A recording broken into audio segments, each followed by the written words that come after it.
জাতীয় দাবা প্রতিযোগিতায় শুক্রবার দ্বাদশ রাউন্ডে খেলা চলছিল দুই গ্র্যান্ড মাস্টার জিয়াউর রহমান ও এনামুল হোসেন রাজীবের মধ্যে। ম্যাচ শুরু হয়েছিল বেলা ৩টায়। ম্যাচ চলাকালেই ৬টার দিকে লুটিয়ে পড়েন জিয়া। দ্রুত তাকে হাসপাতালে নিলেও ফেরানো যায়নি তাকে।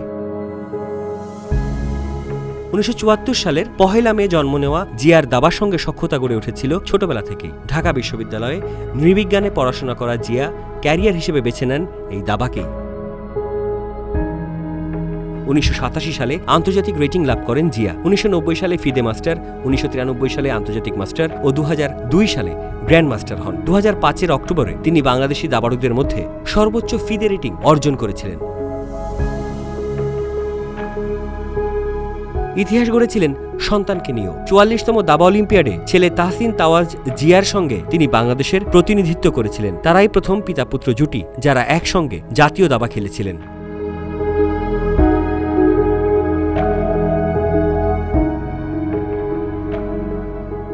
গ্র্যান্ডমাস্টার জিয়ার প্রতি ১ টাকার খবরে শ্রদ্ধা।